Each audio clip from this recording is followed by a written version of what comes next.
시드기야는 남유다를 다스렸던 왕입니다. 그때 당시 고대 근동 지방은 에집트와 바벨론이 서로 으르렁대고 있었습니다. 한때는 에집트가 목에 힘을 주는 듯 하더니 또 한때는 바벨론이 큰 소리를 내는 그런 상황이었습니다. 그래서 이 양대 국가 사이에서 이스라엘은 이쪽 저쪽 눈치 보면서요, 새우등 터질 자라 조바심하면서 보내는 상황이었습니다. 그런데 어느 날 옆에 있는 나라들의 특사가 와서 귀에 솔깃한 제안을 합니다. 에집트, 모압, 암몬, 에돔, 두로, 시돈에 있는 나라에서 특사가 와가지고 이런 제안을 합니다. 우리가 다 같이 힘을 합쳐서 에집트를 중심으로 힘을 합쳐서 바벨론을 대적하자라는 제안을 해요.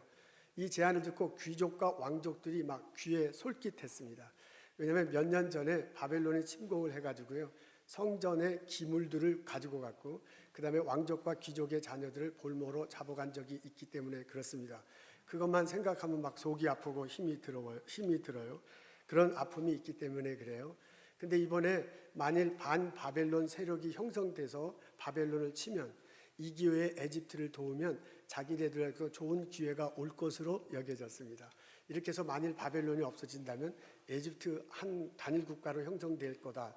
그리고 이 기회에 에집트를 도우면 우리도 혹시 독립할 수 있지 않을까라는 희망을 갖게 됩니다. 바로 이때 예레미야에게 하나님의 말씀이 임합니다. 바벨론 왕을 섬겨라.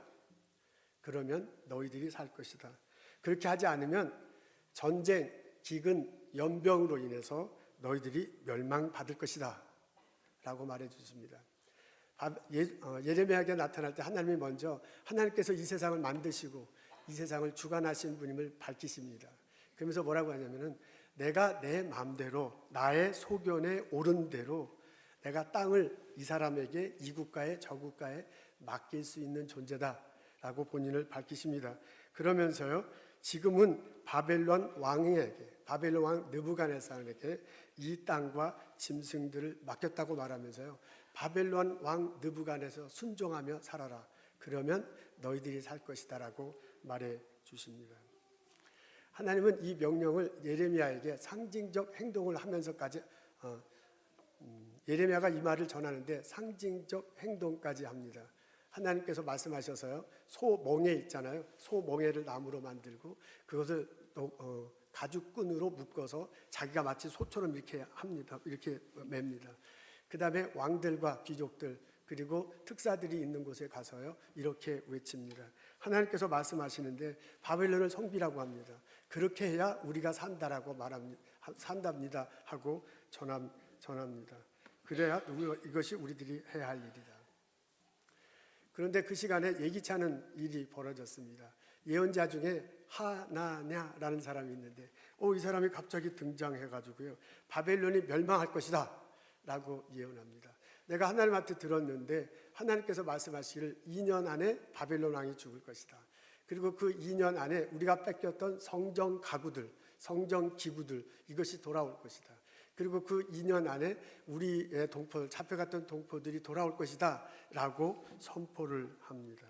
이게 사건이 벌어졌어요. 예레미야가 한 말하고 하나냐가 말한 것이 서로 다르게 됐습니다. 서로 다른 예언이 왕과 귀족들과 특사 앞에서 선포됐습니다. 제사장들은 백성들은 흥미있게 예레미야를 쳐다보았을 것입니다. 예레미야가 입을 열어 하나냐에게 말합니다. 아멘. 주님께서 그렇게 해주신다면 오죽이나 좋겠습니까? 당신이 예언한 말을 주님께서 성취해 주셔서 2년 안에 성전 기구가 돌아온다면 2년 안에 바벨론에 잡혀갔던 우리의 백성들이 돌아온다면 얼마나 좋겠습니까? 나도 그렇게 되기를 바랍니다. 그러면서 뭐냐면 당신 말이 진실인지 아닌지는 나중에 판명될 것이다 라고 말해요. 그 말을 듣고 하나냐가 발끈합니다. 이번에 더 큰 소리로 말하면서요, 예레미야에게 다가가서 그에게 소멍에 있던 것을 끄집어내갖고 꺾어버려요. 그러면서 뭐냐면 하나님께서 분명히 나에게 말씀해 주셨는데 2년 안에 바벨론 왕이 죽을 것이다. 그리고 2년 안에 성전기구가 다시 돌아온다. 그리고 2년 안에 포로로 잡혀갔다는 데는 올 것이다 라고 큰 목소리로 예언합니다. 예레미야가 당황했을 것 같아요. 그런데 아무 말 하지 않고 그 자리를 떠났습니다. 하나님의 말을 믿을 것인가? 예레미야의 말을 믿을 것인가? 에집트와 함께 동맹 체제를 맺어서 바벨론을 칠 것인가? 아니면 그냥 바벨론의 속국으로 있을 것인가? 이 기회에 우리가 독립국가로 나갈 거냐? 아니면 그냥 계속 바벨론의 속국으로 있을 것이냐? 멍에 없이 이 세상을 살 것인가? 아니면 멍에를 메고 그냥 살아갈 것인가? 빼앗겼던 성전 기구들 그리고 포도알들이 돌아오는 그 기쁨을 누릴 것인가? 2년 안에 그게 아니라 그냥 이 상태로 갈 것인가? 이 둘 중에 하나를 선택해야 되는 상황이 되었습니다. 왕과 귀족과 백성들은 하나냐를 택했습니다. 왕과 귀족과 백성들은 예레미야를 배척했습니다. 사실 귀족과 백성들은 처음부터 반바벨론 세력을 형성하자는 반바벨론 연합군을 형성하자는 데서 아주 귀가 솔깃했어요. 자신의 동포들이 포로로 잡혀갔잖아요. 성전 기구를 훔쳐갔잖아요. 이런데 그런 사람들이 돌아온다니, 그것도 2년이라는 시간을 딱 말하니 얼마나 듣기에 좋습니까? 그래서 별 고민 없이 하나냐 예언을 그냥 따라가게 됐습니다. 이와 반면 시드기야 왕은 약간 조심을 했습니다. 시드기야 왕은 착하고 우유부단한 사람이에요. 그래서 이 사람이 얘기하면 이런가 보다, 저 사람이 얘기하면 저런가 보다 하고 이게 좀 왔다 갔다 하는 사람인데, 그럼에도 불구하고 하나님에 대한 믿음이 있었습니다. 그래서 예레미야가 진실한 예언자임을 알기 때문에 예레미야 한 말에 대해서 그냥 귀로 흘려버리기가 참 어려웠어요. 그래서 어떨까 이럴까 막 고민하다가 첫 번째 음모에는 가담하지 않습니다. 근데 3, 4년 후에 다시 또 이런 비슷한 음모가 있었는데 그 음모에는 가담하게 됩니다. 이때가 기원전 588년도예요. 에집트 왕이 이번에는 좀 더 큰 목소리를 내고요. 이집트는 이번에 자기가 몸소 군대를 끌고 막 바벨론을 치러 가요. 그러니까 이스라엘 옆에 있었던 그 주변의 조그만 나라들도 크게 동조를 합니다. 이런 분위기에 휩쓸려서 두 번째 때는 시드기야도 연합군에 동조를 합니다. 결국 왕도 하나냐를 선택하게 됐습니다. 여러분, 이게 예레미야 27장, 28장, 30장에 이렇게 나오는 내용인데요. 이 내용을 쭉 읽어보면 왕과 백성들과 귀족들이 하나냐를 택한 이유를 금방 알 수 있습니다. 그것은 뭐냐면 그들이 듣기에 하나냐의 말이 훨씬 좋았기 때문에 그렇습니다. 하나냐는 바벨론에 복종하지 않아도 된다고 합니다. 그렇지 않아도 바벨론이 자기들 눈에 가시 같았는데 바벨론에 복종하지 않는다니까 얼마나 좋습니까? 하나는 2년 안에 빼앗겼던 것들이 돌아올 것이라고 합니다. 자신들의 삶의 중심이 성전이었군요. 그 성전의 기물들을 다 빼앗겨서 얼마나 마음 아픈데 이게 2년 안에 돌아온다니까 얼마나 귀에 듣기에 좋았습니까? 하나는 포로로 잡혀갔던 백성들이 2년 안에 돌아온다고 해요. 그렇지 않아도 잡혀간 포로들을 생각하면 가슴이 찢어질 것 같은데 2년 안에 돌아온다니까 얼마나 좋습니까? 너무너무 하나냐의 말이 듣기에 좋은 거예요. 그래서 하나냐의 듣기 좋은 하나냐의 말을 선택합니다. 하나냐의 말이 정말 하나님께서 해주신 말인지 아닌지를 알아보기도 전에 하나냐를 선택했습니다. 예레미야가 하는 말은 듣기에 거북해요. 멍에를 메야 되는데, 복종해야 돼, 순종하면서 하는데 언제까지인지도 모르는 거야. 그래서 듣기에 치러가지고 예레미야 말이 하나님께서 해주신 말인가 아닌가를 들어보기도 전에, 생각하기도 전에 그를 배척했습니다. 듣기에 좋으니까 무조건 하나님의 말을 듣고, 듣기에 거북하니까 무조건 예레미야를 배척하는 모습을 볼 수 있습니다. 1년이 안 돼서 기원전 587년에 그 결과가 나타납니다. 이스라엘은 바벨론으로부터 완전히 무너집니다. 처음 들어왔을 때는 성전에 바벨론에 처음 쳐들어왔을 때는요, 성전 기물을 가져가고요, 백성들, 귀족들과 왕족의 자제들을 면설 데리고 가는 그 정도 수준이었습니다. 근데 막 연합군 형성하고 그리고 막 공격을 하니까 반대 세력을 푸니까 기원전 587년도에는 완전히 성벽을 무너뜨리고 성전을 파괴합니다. 그리고 사람들을 왕창 데려가는 것을 볼 수 있습니다. 남유다가 바벨론에 의해서 폭삭 망하게 됩니다. 사람들은 자기가 듣기 좋은 말은 듣고 자기가 듣기 싫은 말은 듣지 않는 경향이 있습니다. 사람들은 심리학자들 연구에 의하면 자기가 보고 싶은 것만을 본다고 합니다. 자기가 보고 싶지 않은 것은 보지 않는다고 합니다. 어떤 사람이 빈말이라도 나를 보고 얼굴 잘생겼어요 하면은 그게 빈말인 줄 알면서도 기분이 좋아서 자꾸 그 얘기를 들으려고 해요. 근데 누군가가 나와서 요새 감기 걸렸어요, 아프세요, 얼굴이 헬스케요 그러면 그분이 나를 염려해서 하는 소리거든요. 그럼에도 불구하고 그런 소리는 별로 듣고 싶지 않아서 듣고 싶지 않은 게 우리들의 심정입니다. 사람들은 무언가를 먹을 때 맛있으면 달면 그냥 얼른 먹습니다. 근데 쓰면 먹지 않습니다.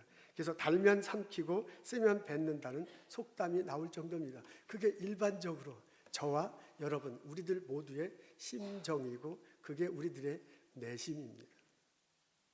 근데 안타깝게도 그런 우리들의 마음가짐이, 그런 우리들의 내심이 하나님 말씀 듣는데도 그대로 나타난다는 점입니다. 하나냐와 예레미야를 놓고 이스라엘 백성들과 왕과 귀족들이 어느 둘 중에 하나를 선택해야 되거든요.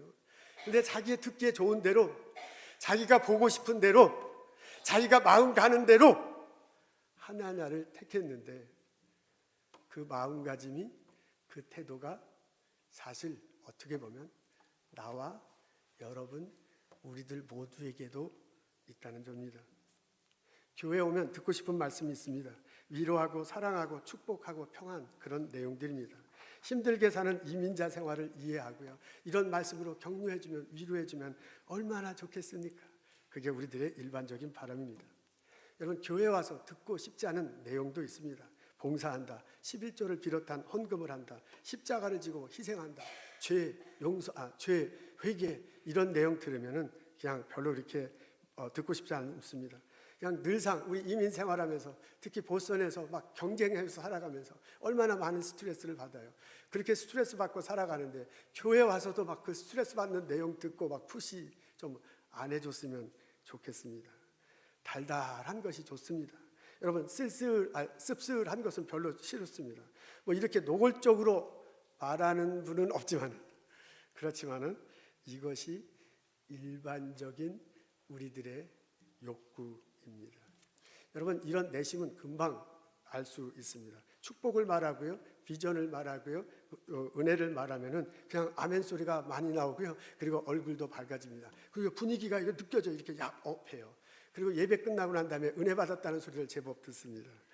근데 봉사를 말하고 헌금을 말하고 희생을 말하면요, 얼굴이 이렇게 좀 어두워져요. 그리고 갑자기 주보를 보는 사람도 생기고 아멘 하는 소리는 절대로 안 나옵니다. 예배 끝나고 난 다음에 은혜 받았다는 사람 한 번도 들어본 적이 없지요. 이게 교인들의, 이게 우리들의 일반적인 심정입니다. 교인들은 단 것과 쓴 것에 대한 태도가 분명합니다.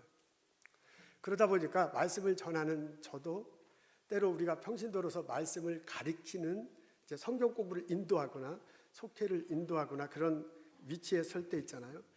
그런 때 나도 모르게 유혹을 받습니다. 바쁜 이민 생활에 하루 주일날 교회 오는 것만 해도 얼마나 감사해. 우리 속회 모임 피곤하고 힘든데 와주니 얼마나 감사해. 그러니까 좀 괴로운 말은 안 하는 것이 어떻겠는가, 이런 생각이 드는 겁니다. 이렇게 말하면 이 사람이, 저렇게 말하면 저 사람이 시험에 들지 모르니까 본문과는 상관없는 다른 소리 막 하고 그냥 끝내는 것이 어떨까. 이런 이야기는 그냥 건너뛰는 것이, 저런 말은 그냥 비껴가는 것이 분위기를 좋게 만드는 데 도움이 되지 않을까 하는 유혹입니다. 단 것을 찾아서 주려고 하고요, 쓴 것은 되도록 피하려고 하는 태도가 하나님 말씀을 전하는 목회자에게, 성경 공부를 인도하는 인도자에게 나타날 수도 있다, 그 말입니다. 여러분, 우리가 성경을 읽을 때도 이런 태도는 분명합니다. 내가 콰이어 타임을 하거나 혹은 내가 이제 성경을 읽을 때 좋은 소리는 여호와는 나의 목자시니 내가 부족함이 없으리라 매번 찾아서 읽어. 그러나 십자가를 지고 헌신하라, 예수 그리스도와 함께 죽어라, 이 내용을 매일 읽으면서 은혜 받는 분은 아마 많지 않을 것입니다. 우리들은 단 것은 참 좋습니다. 그러나 씁쓸한 것은 별로 그렇게 내키지 않습니다. 이런 우리들의 내심이 하나님 보시기에 좋은 태도이겠습니까? 설교 내용과 혹은 성경 공부 내용이 성경 공부하는데 그 다루는 내용이 자기 꼭 입맛에 달아야지만 은혜가 되는 것입니까? 목회자 입에서 나오는 그 말씀이 항상 달콤한 소리로 들려야 그게 올바른 종입니까? 그저 속 편하게 해주고요, 마음 편하게 해주는 교회가 하나님 보시기에 바른 교회입니까? 여호와의 말씀이라면, 그것이 지금 이 시간 내게 해주시는 하나님의 말씀이라면, 그것이 달든지 쓰든지, 그것이 쓰든지 달든지 내가 받아들이고 내가 먹어야 할 것입니다. 하나님 말씀은 달 때도 있지만은 하나님 말씀은 쓸 때도 있습니다. 달콤해도 써도 달콤해도 그것은 하나님 말씀입니다. 그것이 하나님 말씀이라면 달콤하든지 쓰든지 전해야 할 땐 전할 것이고 들어야 할 때는 들어야 할 것이 우리들의 태도여야 할 것입니다. 그렇게 될 때 우리들의 신앙생활이 균형이 있게 되고요, 활력이 생기고 우리들 삶에 축복의 열매들이 맺힐 것입니다. 우리가 어린아이를 키울 때 어려운 점 하나가 먹는 것을 자기가 좋아하는 것만 먹는 점입니다. 편식하잖아요. 편식하면 안 되잖아요. 그래서 부모된 우리들이 어린아이들과 특히 이제 엄마가 먹을 때마다 막 싸우잖아요. 애들은 자기가 좋은 것만 먹으려고 그래요. 자기가 좋아하지 않는 건 안 먹으려고 해요. 근데 가만히 보면 애들이 좋아하는 건 몸에 안 좋은 거야. 애들이 잘 안 먹으려고 하는 건 몸에 좋은 거야. 근데 엄마는 애들한테 몸에 좋은 것만 먹이고 싶지 몸에 나쁜 거를 먹이고 싶은 엄마가 어디 있어요. 그래서 맨날 애들하고 티격태격해. 이걸 먹어라 저걸 먹어라. 그냥 밥 먹을 땐 전쟁이 따로 없이 우리들 삽니다. 왜 그렇게 합니까? 편식하는 것이 내 아들에게 내 딸들에게 좋지 않기 때문에 그래요. 편식하지 않고 몸에 좋은 것이 달든지 쓰든지 달든지 먹이고 싶은 것이 우리들의 심정입니다. 신앙생활도 이것과 똑같습니다. 단 것은 단 것대로, 쓴 것은 쓴 것대로 골고루 먹어야 신앙생활에 균형이 생기고 활력이 생기고 축복의 열매들이 주렁주렁 열리게 마련입니다. 어떻게 보면 말씀 전하는 자의, 성경 공부를 인도하는 사람의 영성과 삶이 변수가 될 수 있습니다. 그분들로 인해서 그 말씀을 좀 더 막 쉽게 다가갈 수도 있고요. 그것이 이제 걸림돌이 될 수도 있습니다. 예레미야가 하나냐를 보고 너는 거짓 예언자다 라고 그렇게 말을 합니다. 하나님께서 당신에게 보내지 않았다. 오늘 본문 읽은 뒷부분에 보면 예레미야가 가차없이 그렇게 말을 합니다. 예레미야가 느끼는 어떤 영성이 있었어요. 저 사람이 거짓말하는 것을 느낄 수 있었습니다. 이사야에 보면 천상회의에 참석한 것을 그렇게 나와. 그러니까 하나님의 부르심 받은 예언자가 느끼는 어떤 다름이 있었습니다. 그래서 너는 거짓 예언자다 라고 그렇게 말합니다. 사람들 앞에서는 그렇게 노골적으로 얘기하지는 않지만 삶으로 판명될 거라고 얘기합니다. 9절에 보면 이렇게 나와요. 평화를 예언하는 선지자는 그 예언자의 말이 응한 후에야 그가 진실로 여호와께서 보내신 선지자로 인정받게 되리라. 이 정도 말만 해. 너가 말한 내용이 정말 그대로 벌어지는지는 시간이 지나면 알 거다. 당신이 예언한 대로 벌어지면 너는 진짜 예언자다 그 말이잖아요. 당신이 말한 대로 살면 당신은 진짜 예언자다 그 말이잖아요. 그 말은 뭐냐면 당신이 말한 내용대로 벌어지지 않을 거다. 당신은 당신 말한 대로 살지 않을 거다. 당신은 거짓 예언자일지도 모른다 라고 예레미야가 말하고 있습니다. 말씀 전하는 사람의 영성과 말씀 전하는 삶의 자세가 그 말씀을 받아들이고 먹는데 촉진제가 될 수도 있지만 걸림돌도 될 수 있습니다. 이런 상황이 설교자로서 저를 두렵게 합니다. 이런 내용이 설교자로서 저에게 도전하고 저를 부끄러워할 때도 있습니다. 그런데 고맙고도 감사하게 우리가 나 혼자 하나님 말씀을 통해서 성경을 통해서 하나님 앞에 갈 수 있는 기회가 있습니다. 우리는 목회자가 설교자가 전해주는 설교를 통해서 하나님 말씀 듣죠. 아멘 할렐루야. 성경 공부 인도자가 가르치는 그것을 통해서 하나님 말씀 듣지요. 아멘. 속회 인도자가 하는 것을 하나님 말씀 듣습니다. 아멘. 그렇게도 하지만 내가 개인적으로 이 하나님 말씀을 읽고 이 하나님 말씀을 통해서 하나님께 다가가고 그분의 말을 들을 수 있습니다. 성령께서 말씀을 통해서 내게 영감을 주시고 성령께서 말씀을 통해서 나로 하여금 어떻게 살 것인가를 알려줍니다. 나 스스로 우리 신앙생활의 표준인 성경이 있기 때문에 그것을 토대로 우리 성경 공부에 참석할 수 있고요. 그것을 토대로 하나님 말씀 전하는 사람의 말씀을 들을 수 있습니다.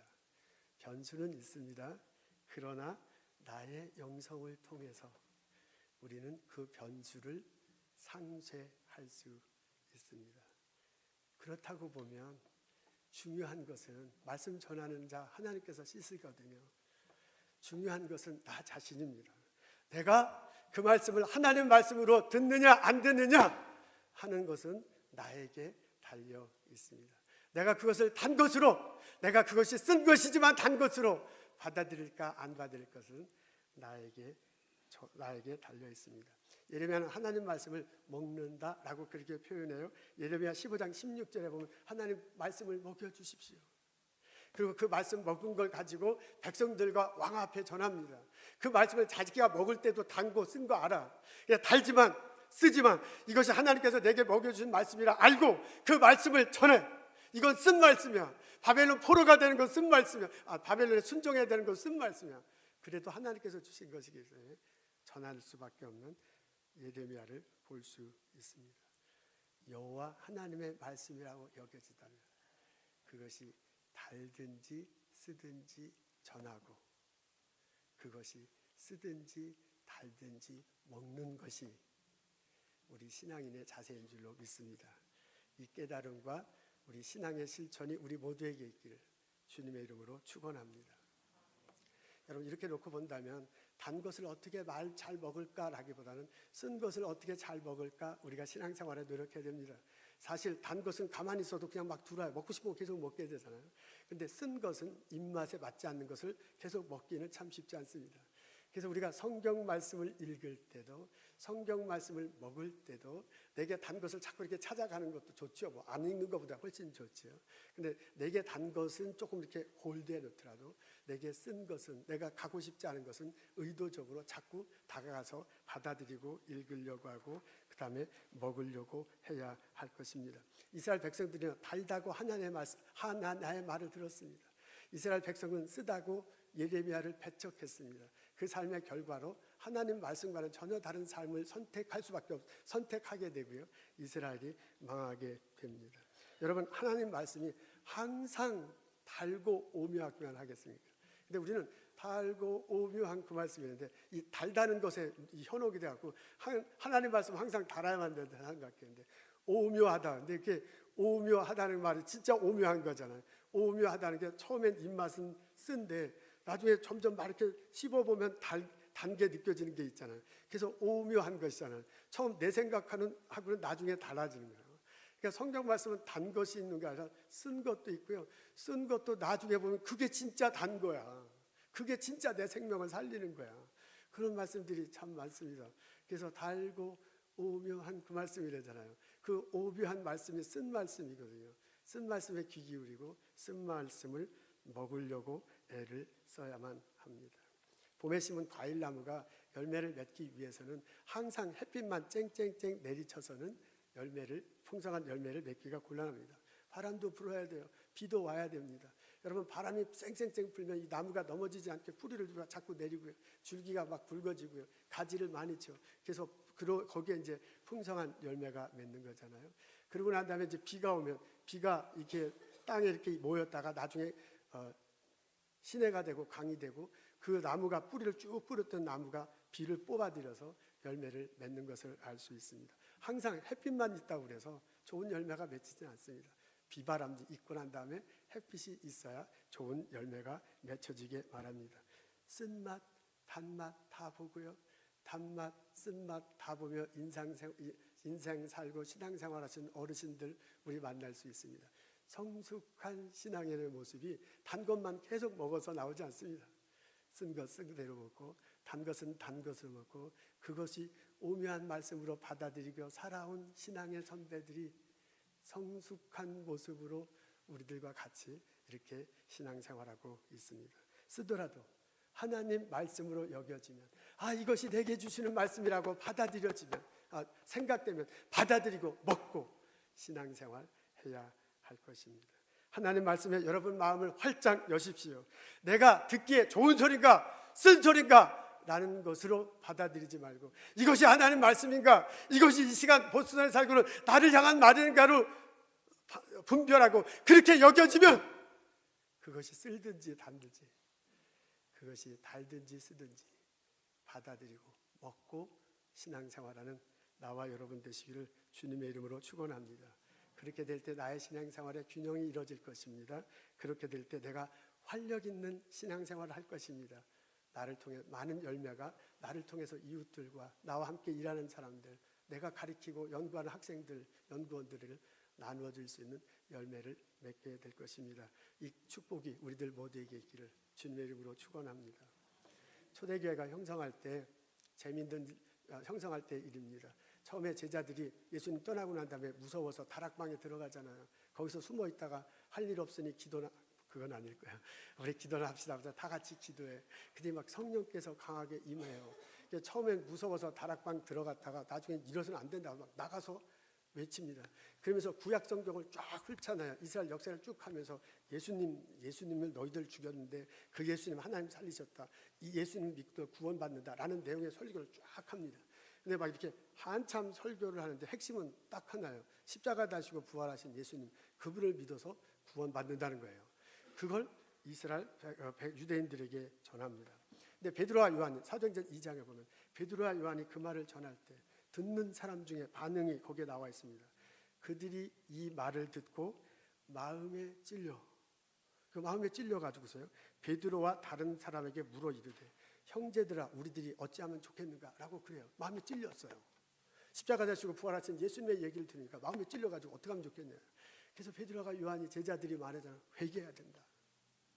성령께서 임할 것이다. 여러분들이 구원 얻고 새로운 삶을 살 것이다라고 전합니다. 그래서 그 마음에 찔렸던 사람이 어떻게 하면 좋겠냐고 물었던 사람이 하나님 앞에, 예수님 앞에 나서 회개해요. 그리고 성령의 임함을 체험합니다. 그 사람들이 모여서 초대 교회 공동체를 형성하는 모습을 볼 수 있습니다. 여러분, 똑같은 내용의 말씀을 스데반이 전하잖아요. 사도행전 7장에 보면 나옵니다. 거의 말투가 좀 다르지만 핵심은 똑같은 거야. 십자가 달시고 부활하신 예수님, 그분을 믿어 구원을 얻는다라는 그런 내용을 전합니다. 그랬더니요, 그 말씀을 들은 사람들의 반응이 7장 54절에 나타났습니다. 그들이 이 말을 듣고 마음에 찔려 그를 향하여 이를 갈거늘, 이렇게 됐습니다. 이 사람들 똑같은 내용을 듣고 마음이 찔렸어. 근데 마음이 찔려서 어떻게 되냐면 이 마음에 분노가 생겨갖고요, 이빨을 부드득 갈고 너 이 XX, 너 이 죽일 놈이다. 그래서 스데반을 죽인 것을 볼 수 있습니다. 같은 말씀을 듣고요, 똑같이 마음에 찔렸는데 반응은 달랐습니다. 하나님 말씀을 들을 때 나의 마음가짐은 어떻습니까? 달든지 쓰든지 달든지 하나님 말씀을 받아들이고 하나님 말씀을 먹으며 신앙생활하는 나와 여러분 되시기를 주님의 이름으로 축원합니다. 기도하겠습니다. 하나님, 이 아침에 저희들 불러주셔서 감사합니다. 예수님을 그리스도라고 높이고 하나님께 예배할 수 있어서 감사합니다. 그 하나님 주신 말씀 쓰든지 달든지 쓰든지 나에게 주시는 영의 양식으로 먹고 마시며 살아갈 수 있도록 도와주옵소서. 이 세상 활기차고 힘있게 살아가는 신앙인 되도록 주님 인도하여 주옵소서. 하나님, 우리들에게 날마다의 삶을 허락해 주셔서 감사합니다. 자녀들과 이곳에 살게 하시고 일하고 같이 동료들과 일하게 하시고 학생들과 교수님과 함께 공부하고 손님들과 함께 이곳에서 일하며 살아갈 수 있는 기회 주셔서 감사합니다. 그 감사함을 표현하고 하나님께 예물 드립니다. 우리의 예물 받으시옵소서. 이 예물을 통해서 주님의 복음이 전해지는데 사용하여 주옵소서. 마음속에 깊은 아픔과 소원의 제목을 가지고 기도하며 헌금한 형제 자매들 있습니다. 그들의 기도를 들어주시고 은혜로 함께하옵소서. 예수님 감사합니다. 예수님 이름으로 기도합니다. 아멘.